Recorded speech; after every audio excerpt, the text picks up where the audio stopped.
So I would characterize it as a DEI, Green New Deal, hydrogen bomb. It's something out of Dante's Inferno. When you look at the people in charge, Gavin Newsom flew in to sort of do these performance aren't stunts.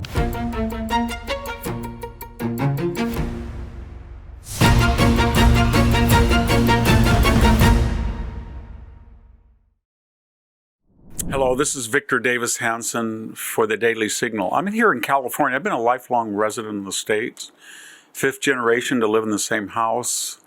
I had a house in the Sierra, and it would almost burn down 3 years ago during the Aspen fire. And I'm speaking on the evening when you've all heard about the disastrous fire in Los Angeles.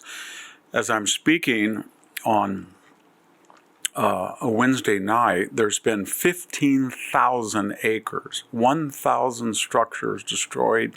Nobody knows how many people are killed or missing. And how do we characterize this? Everybody's talking about the Santa Ana winds, climate change. I mean everybody, the people in power. But it was preventable. And once it started, this fire, it could have been assuaged. You could have had it lessened. The severity didn't have to be as catastrophic. So I would characterize it as a DEI, Green New Deal, hydrogen bomb. It's something out of Dante's Inferno. And what I mean by that is it's a systems breakdown, a civilizational collapse. When you look at the people in charge, Gavin Newsom flew in to sort of do these performance aren't stunts, but he has systematically ensured that water out of the Sacramento River and the watershed of Northern California would go out to the sea rather than into the aqueduct. So Los Angeles didn't have sufficient amounts of water.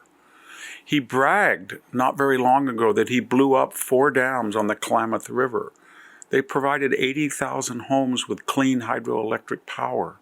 They offered recreation, flood control, irrigation. He blew them up. California's fire management, whether we look at the Paradise Fire or the Aspen Fire near where I'm speaking, it destroyed 60 million trees. We have no timber industry in California. He's dismantled it. We don't clean the forest. We don't let loggers come in and have a viable livelihood by harvesting trees. It's sort of considered natural to let these things burn, or to at least create the conditions in which they will inevitably be burned. It's almost as we don't like humans. We worry about grubs and worms and birds in the ecosystem. Second breakdown was the mayor, Karen Bass, was in Africa. You tell me why the mayor of the third largest city in the United States at fire season, when she had been warned and warned for days on end that the Santa Ana winds were up to 100 miles an hour in the evening and there was a danger of fire, and she goes off to Africa for the inauguration of the president of Ghana? With all due respect, Mayor who cares? You have an obligation to the 6 million people of greater Los Angeles. So, and then we have the fire chief. I don't really care that she's LGBTQ. I don't care any of that. All I do care is her emphases. She's been bragging for the last 2 years that her goal was to make sure it was diverse and inclusive. That can be good if it's competent.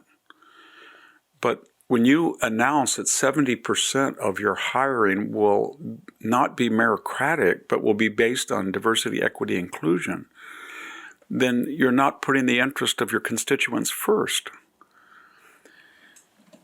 There wasn't enough water pressure in Pacific Palisades. Pacific Palisades is not where I live. It's one of the wealthiest, most exclusive neighborhoods in the United States. If they don't have water, then no one's going to get water, believe me. There's not enough insurance. There were famous actors that didn't have insurance. Why? Because this industry is overregulated. It's fraught with people who make fraudulent claims, and the insurance industry knows that California is hostile to it, but more importantly, that it will never clean up its forest or take preventive, time-tried, ancient protocols to lessen the dangers of fire. And so put it all together, whether it's a deliberate policy to not store water, not preserve water. Last year was one of the wettest years that we've had. We've had 3 out of the last 4 years have been very, very wet. We had a huge snowpack. We had rivers that were running in 19th century fashion, but out to the sea to save the Delta smelt. So it was a total systems collapse, from the idea of not spending money on irrigation, storage, water, fire prevention, and forest management, a viable insurance industry, a DEI hierarchy. You put it all together, and it's something like a DEI Green New Deal hydrogen bomb. Gavin Newsom was fiddling. He's almost Nero Newsom. And this has been something that is just unimaginable, this systems breakdown. And to finish, what we're seeing in California is a state with 40 million people. And yet the people who run it feel that it should return to a 19th century pastoral condition. They are de-civilizing the state and de-industrializing the state and de-farming the state, but they're not telling the 40 million people that their lifestyles will have to revert back to the 19th century, when you had no protection from fire, you didn't have enough water in California, you didn't have enough power, you didn't pump oil. So we are deliberately making these decisions not to develop energy, not to develop a timber industry, not to protect the insurance industry, not to protect houses and property. And we're doing it in almost a purely nihilistic fashion. And Karen Bass should resign. She came to the airport back from Africa. She had nothing to say. She was confronted at the airport.